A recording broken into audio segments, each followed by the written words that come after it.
I was talking earlier about how both sides are so distant from each other right now, and I think the left, frankly, has a little bit more heat on them right now, given the kind of pressure they're trying to put on anyone who thinks differently than them. I think it really questions sort of who we are right now, our identity as a country. This has always been a free place where you're welcome to think and say as you please. This is freedom of speech and freedom of thought. And to me, we should welcome that diversity of thought. We should welcome a diversity in thinking when it comes to policy. But instead, one side wants to shut down the other right now. For more, I want to bring in former Governor Mike Huckabee, who, of course, is the father of Press Secretary Sarah Huckabee Sanders, who was so unceremoniously thrown out of that Little Red Head restaurant over the weekend. And, you know, Governor, first of all, your thoughts just as a dad. Well, it's an incredible thing when people, in the name of their liberty, want to deny someone else theirs. And if you're in the hospitality business, your number one goal is to be hospitable. The owner of that restaurant was not hospitable. In fact, a little-known part of this story is that after Sarah and her husband left and the family relocated to a restaurant across the street, the owner of the Red Hen then organized an effort to go and scream at them from the sidewalk at the other restaurant. Finally, one of Sarah's in-laws, who happens to be very liberal, it's her brother-in-law, went out in the street and said, look, Sarah's already left. She didn't stay for obvious reasons. She's had all she needs tonight. The rest of us are trying to have dinner.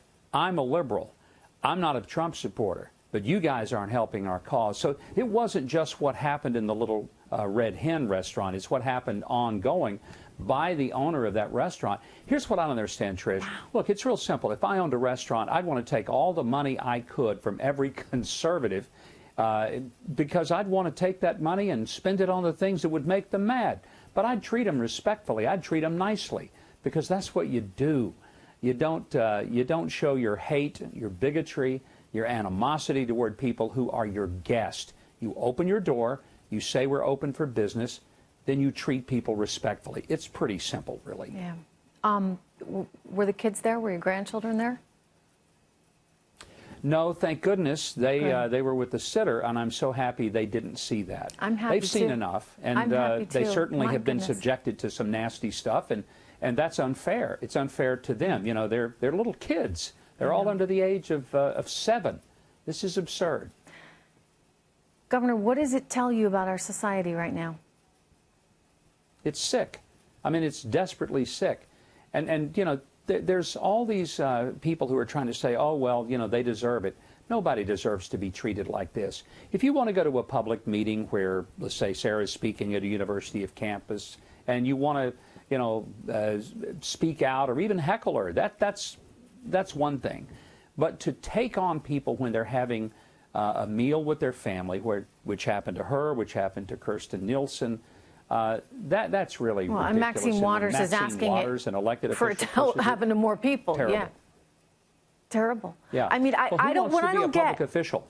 You know, I think about it, and look, we always have both sides here. We love hearing from all sides. I think it's important that we understand all sides. I may think one way, you may think another, but bottom line, there is a respect for the diversity of opinion.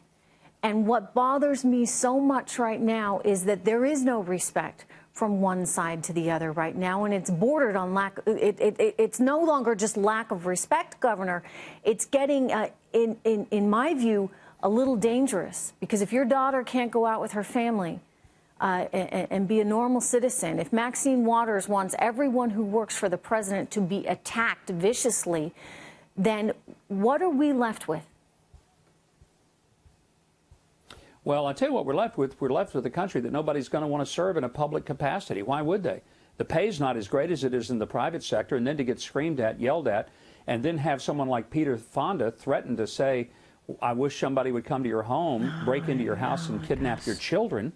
He should be in jail for that. That's not just a rude comment. That's a criminal comment.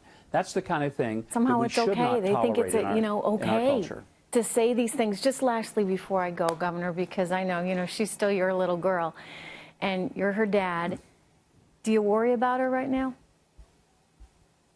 I do. You know, for the first time, I worry because of things that Maxine Waters says. I worry because you've got people on other networks who say that anyone who supports Trump is a Nazi or they're a racist. That's absurd. And frankly, it's denigrating to the people who actually went through the Holocaust.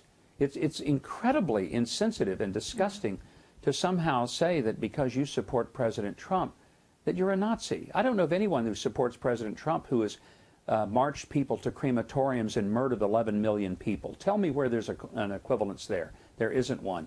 And Trish, that kind of stuff, it's really disgusting. I get it. All right, Governor. Well, thank you so much. It's good to talk to you today.